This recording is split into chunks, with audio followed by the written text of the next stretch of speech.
Bonjour et bienvenue à Passion pour Dieu. Nous avons commencé une nouvelle série sur la guérison. Et nous continuons aujourd'hui en évoquant les miracles de guérison que Jésus a opérés. Nous allons pendant toute une série de semaines évoquer la manière dont Jésus a guéri les malades. Jésus est notre exemple en tout.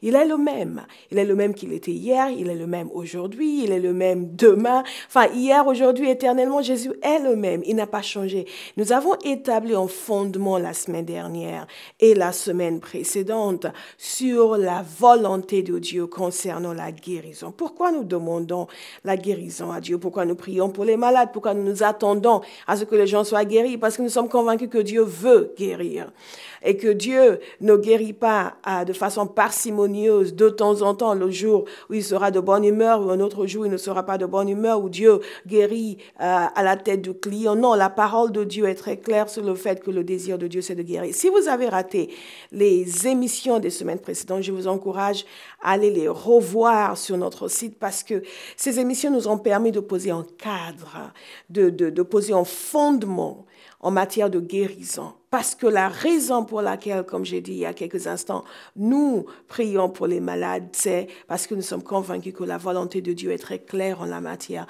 Dieu veut que nous soyons guéris.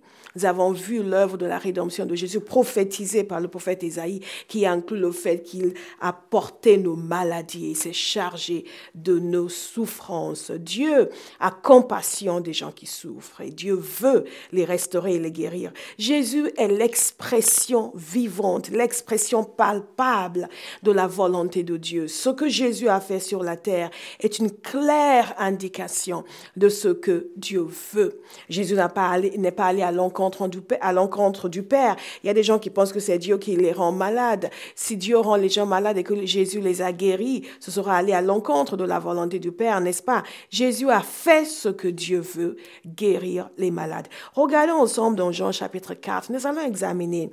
Nous n'aurons pas beaucoup de temps, donc je vous encourage, si vous voulez nous suivre dans cette série, à lire ces passages avant l'émission. Prenons rendez-vous ensemble chaque semaine pour examiner ces passages ensemble. Vous pouvez aussi aller sur notre site, nous allons y poster la liste des miracles de guérison de Jésus, de telle sorte, avec les références bibliques, de telle sorte que vous pouvez déjà commencer à les méditer et nous suivre dans ces enseignements. Donc, dans Jean chapitre 4, il nous est dit ici, au verset 43, et cela s'affiche à l'écran, « Après ces 2 jours, Jésus partit de là pour se rendre en Galilée. » Je lis la version de Louis II, « Car il l'avait déclaré lui-même qu'un prophète n'est pas honoré dans sa propre patrie. Lorsqu'il arriva en Galilée, il fut bien reçu des Galiléens qui avaient vu tout ce qu'il avait fait à Jérusalem, retenez bien cela, pendant la fête. Car eux aussi étaient allés à la fête. Il retourna donc à Cana en Galilée où il avait changé l'eau en vin. » Ça, c'était son premier miracle. Il y avait à Capernaum un officier du roi. Là, une autre version nous parle d'un haut fonctionnaire. Ça nous parle un peu plus de notre génération. Dont le fils était malade. Ayant appris que Jésus était venu de Judée en Galilée, il alla vers lui et le pria de descendre et de guérir son fils qui était près de mourir. Jésus lui dit, « Si vous ne voyez des miracles et des prodiges, vous ne croyez point. » L'officier du roi lui dit, « Seigneur, descends avant que mon enfant meure. » « Va, lui dit Jésus. Ton fils vit. » Et cet homme crut à la parole que Jésus lui avait dite et il s'en alla. Comme il descendait déjà, ses serviteurs venaient à sa rencontre, lui apportèrent cette nouvelle, « Ton enfant vit. » Il leur demanda à quelle heure il s'était trouvé mieux et ils lui dirent, hier, à la 7e heure, la fièvre l'a quitté. Le père reconnut que c'était à cette heure-là que Jésus lui avait dit, ton fils vit. Et il crut, lui et toute sa maison. Jésus fit encore ce second miracle lorsqu'il fut venu de Judée en Galilée. Alors, juste pour poser un petit peu le cadre pour les gens qui ne connaissent pas bien cette histoire, avant cela, Jésus était en Samarie. Avant d'être en Samarie, il était à Jérusalem. C'est pour cela qu'il nous a dit qu'il est venu de la Judée. Il était à Jérusalem et il nous a dit ici que certaines des personnes qui étaient des Galiléens avaient vu ce que Jésus avait fait à Jérusalem et donc l'ont bien reçu. Et qu'est-ce que Jésus avait fait à Jérusalem? Il y avait bien sûr le nettoyage du temple, mais au verset 23 du chapitre 2, il nous a dit que Jésus faisait beaucoup de miracles. Donc, au verset 23, pendant que Jésus était à Jérusalem à la fête de Pâques, plusieurs crurent en son nom, voyant les miracles qu'il faisait. Ce qui est intéressant d'ailleurs, c'est que ces miracles ne sont pas clairement noté dans la parole de Dieu, comme voilà ce qu'il a fait ceci, il a fait cela à Jérusalem, mais nous savons simplement qu'il a opéré des miracles à Jérusalem. Donc les gens croyaient en lui après quand il est venu en Galilée. Maintenant, qu'est-ce qui s'est passé ici? Donc il est venu de Judée, il est passé par la Samarie, il est arrivé en Galilée.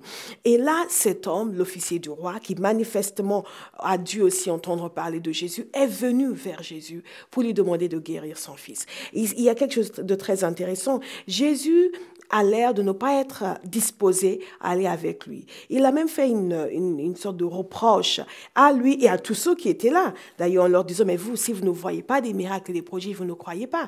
Il est en train d'amener cet homme à une autre dimension de foi. Cet homme est venu voir Jésus au départ parce qu'il croyait que Jésus pouvait faire quelque chose pour lui, mais il pensait qu'il fallait absolument que Jésus l'accompagne pour que son fils puisse être guéri.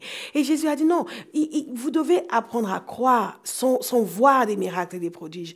Et donc, il a fait autre chose. Il a dit à cet homme, ton fils vit. Parce que l'homme a quand même insisté pour que Jésus vienne. Il n'avait pas compris. Donc, vous voyez un petit peu une ignorance de la manière dont Jésus pouvait agir. Et ensuite, Jésus a dit, non, ton fils vit. Et ce qui est formidable, c'est que cet homme a cru.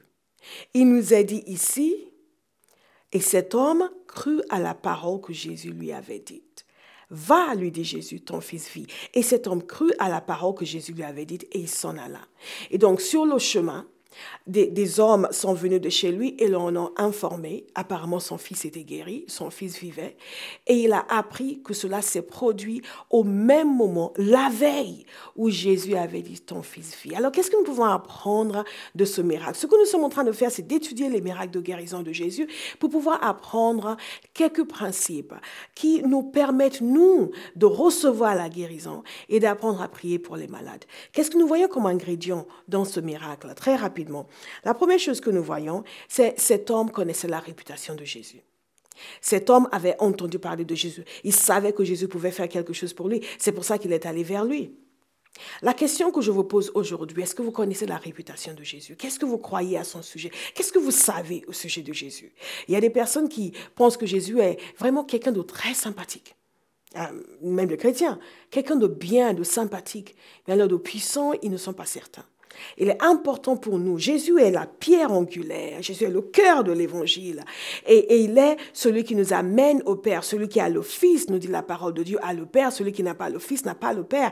Donc ce que vous pensez de Jésus est absolument capital. Cet homme pensait que Jésus pouvait guérir. Est-ce que vous pensez que Jésus peut guérir? Et si vous ne le pensez pas, je vous invite à faire ce voyage avec nous jusqu'à ce que la foi grandisse dans votre cœur pour dire que oui, effectivement, Jésus guérissait et Jésus guérit encore.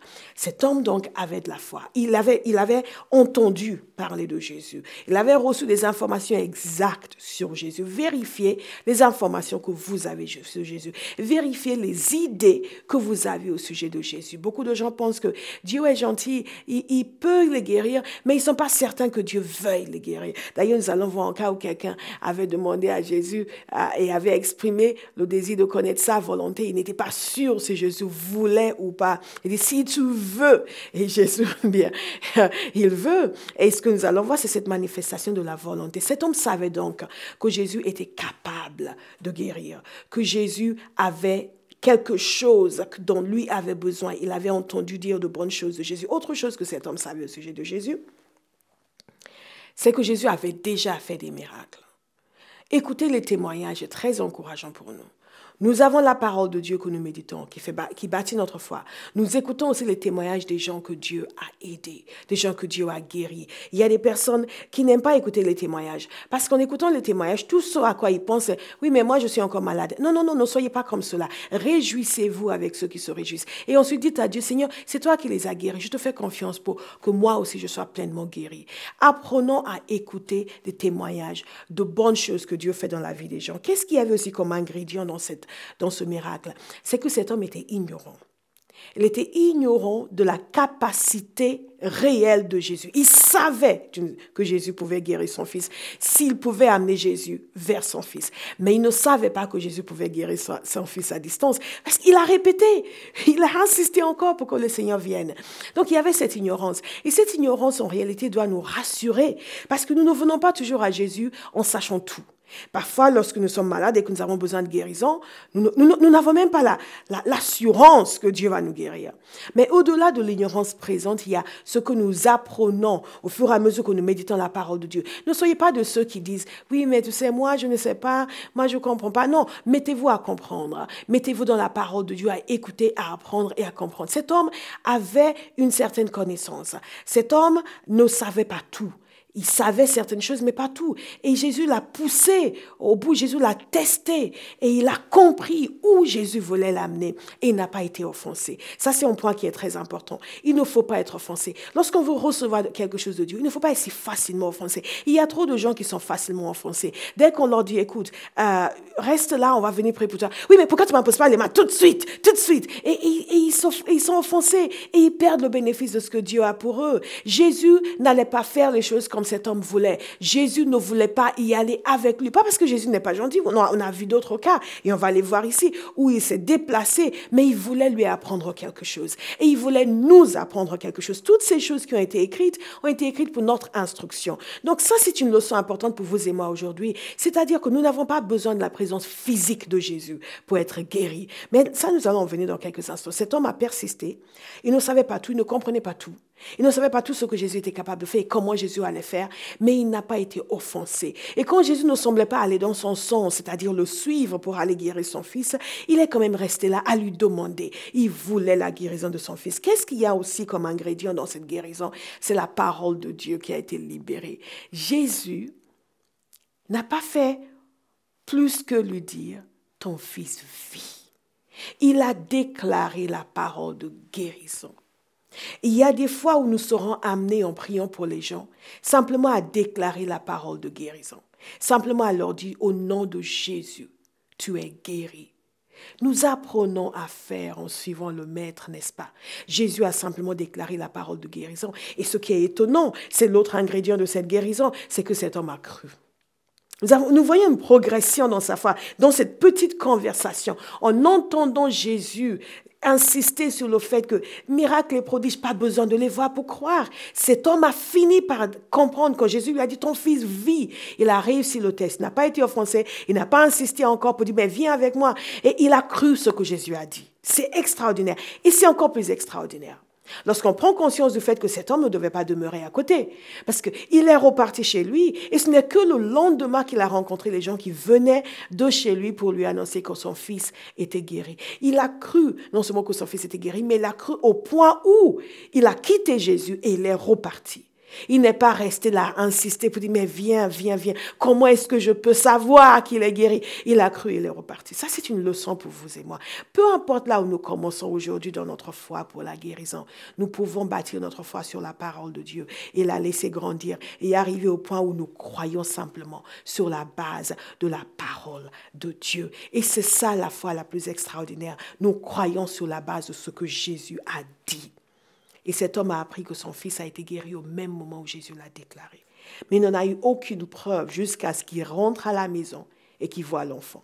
Il a eu un début de preuve quand il a rencontré ces personnes qui lui ont dit, mais la vraie preuve est venue quand il est rentré à la maison et qu'il a vu l'enfant. Mais il a cru Jésus et il est reparti. Je vous exhorte aujourd'hui à croire. Je vous exhorte aujourd'hui à décider que Dieu sait ce qu'il fait. Je vous exhorte aujourd'hui à croire que la parole de Dieu est vraie. La parole de Dieu nous dit clairement qu'il a porté nos maladies et s'est chargé de nos souffrances. Faites confiance à Dieu aujourd'hui. Ce n'est pas certaines maladies et pas d'autres. Le psaume 103 que nous avons vu la semaine dernière, il guérit toutes tes maladies. Commencez à le déclarer sur vous-même, il guérit toutes mes maladies. Qu'est-ce qui s'est passé ensuite? Cet homme a cru. Sa foi a été manifestée par son action. Le fait qu'il ait accepté de retourner chez lui sans avoir vu quoi que ce soit, sans avoir vu le miracle, sans avoir vu de prodige, exactement ce que Jésus essayait de l'amener à faire au départ. Et il l'a fait, il l'a cru et il a agi. Quel était le résultat? La guérison de son fils, mais aussi le salut de toute sa maison. Parce qu'il a cru que Jésus pouvait guérir son fils et il est venu vers lui. Mais à la fin, ils nous ont dit qu'il a cru en Jésus, lui et toute sa famille. Ton fils vit, et il crut, lui et toute sa maison. Non pas qu'il croyait que le fils allait être guéri, parce qu'il était déjà guéri, mais il croyait en Jésus. Et ça, c'est vraiment extraordinaire. Ça, c'est ce que Dieu veut faire dans la vie de chacun de nous.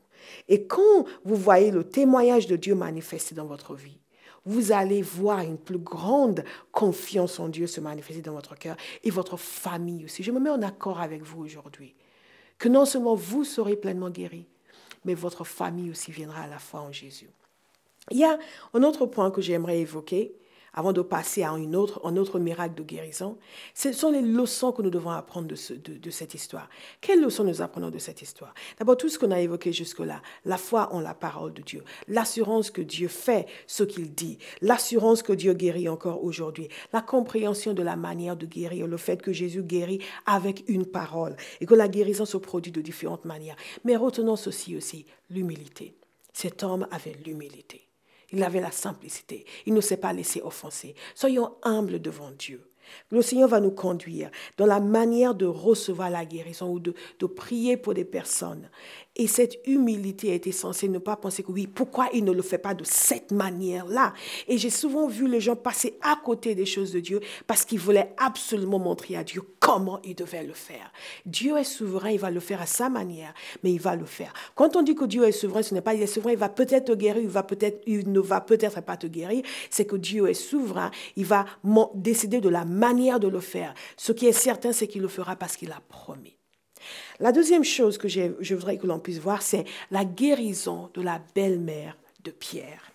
Dans Matthieu 8, de verset 14 et verset 17, dans Marc 1, de verset 29 et verset 34, je vous donne toutes ces références pour que vous puissiez aussi lire tranquillement à la maison. Dans Luc 4, de verset 38 et verset 41, il est question de la belle-mère de Pierre qui était malade. Je vais vous lire le passage dans Luc chapitre 4. En sortant de la synagogue, il se rendit à la maison de Simon. Simon-Pierre, la belle-mère de Simon, avait une violente fièvre. Et ils le prièrent en sa faveur.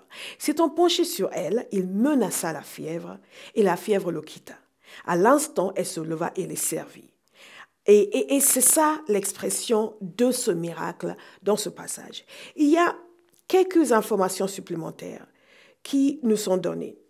Dans Matthieu 8, par exemple, il nous dit « Il toucha sa main et la fièvre la quitta ».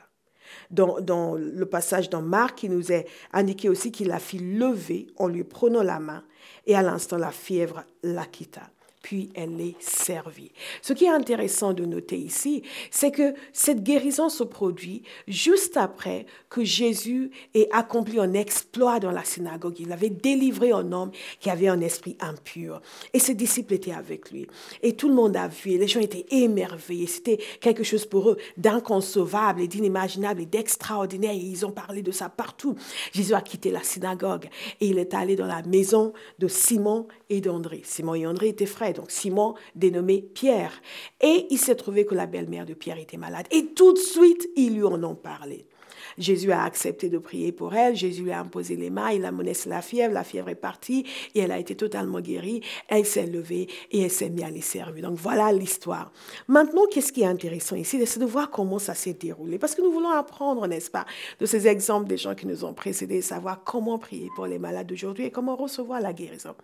Quels sont les ingrédients de ce miracle? Très intéressant. La première chose, c'est l'intercession.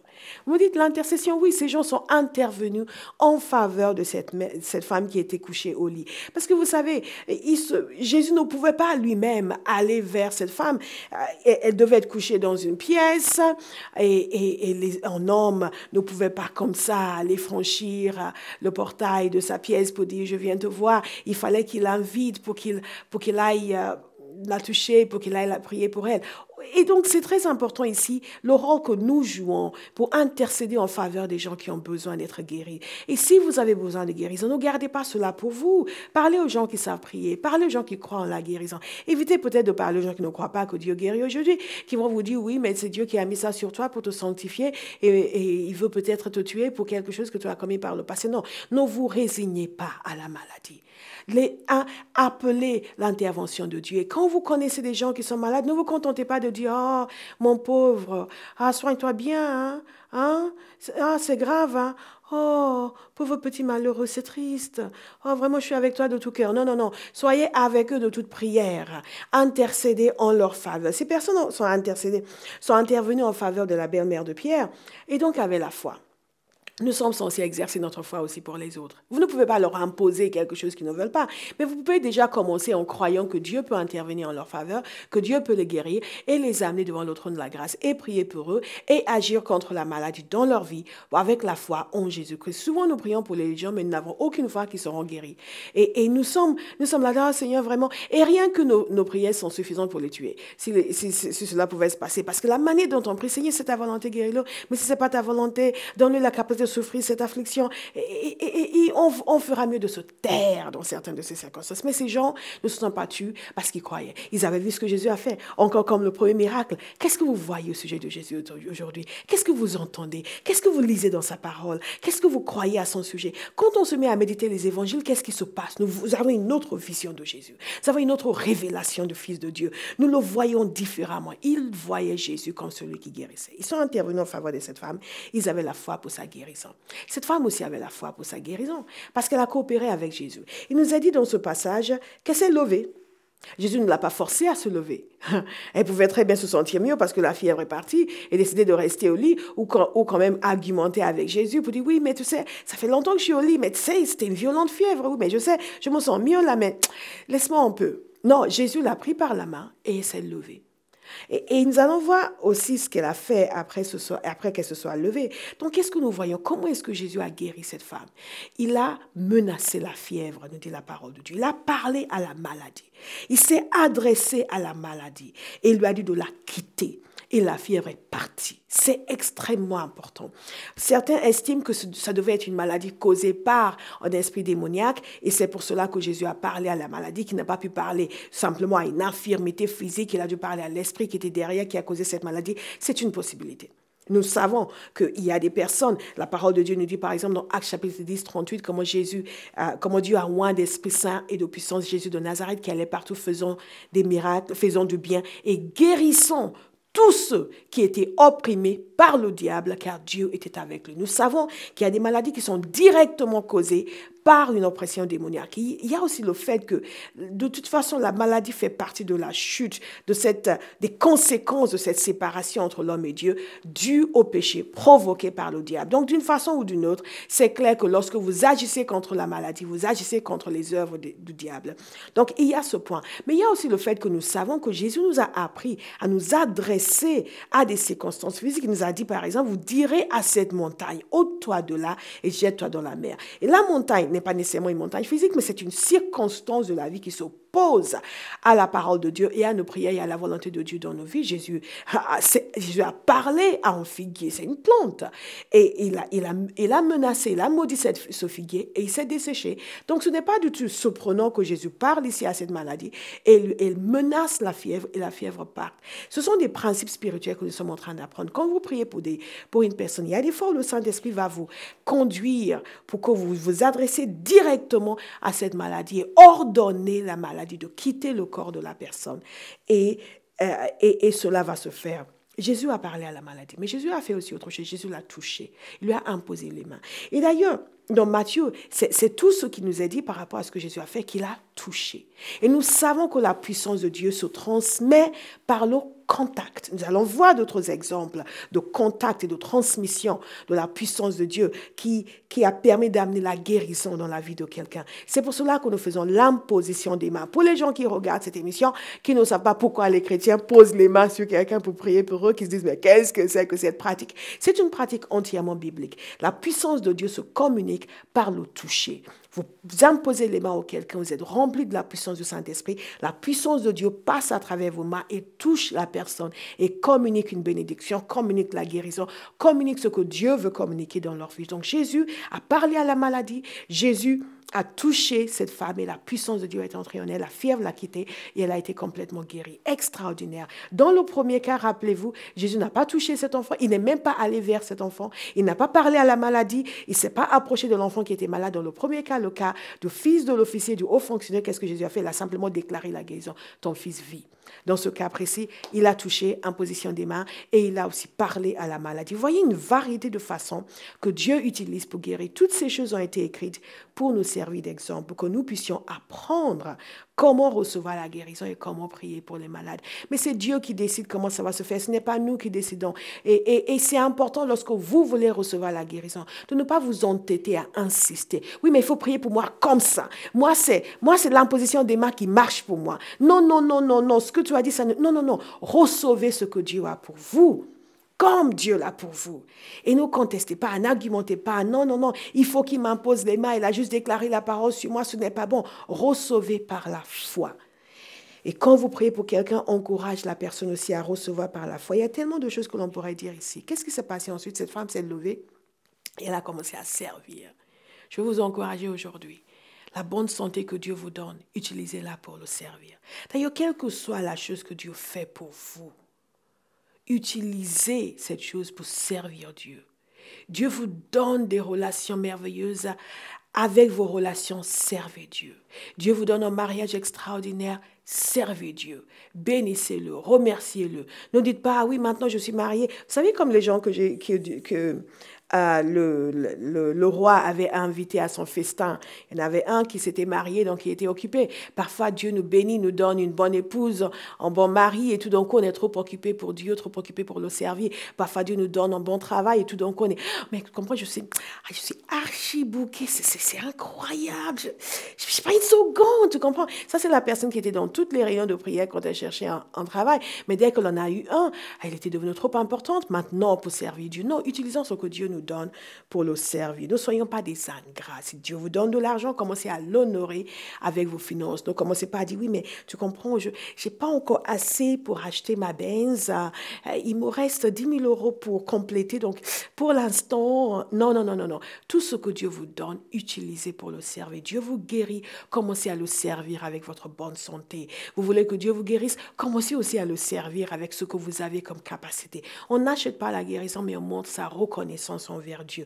Nous n'avons plus le temps, nous allons nous arrêter là, mais je veux vous encourager à lire ces passages, à méditer sur ces passages, à voir et à revoir ces émissions. Et si vous avez besoin de guérison, aujourd'hui, je me mets en accord avec vous.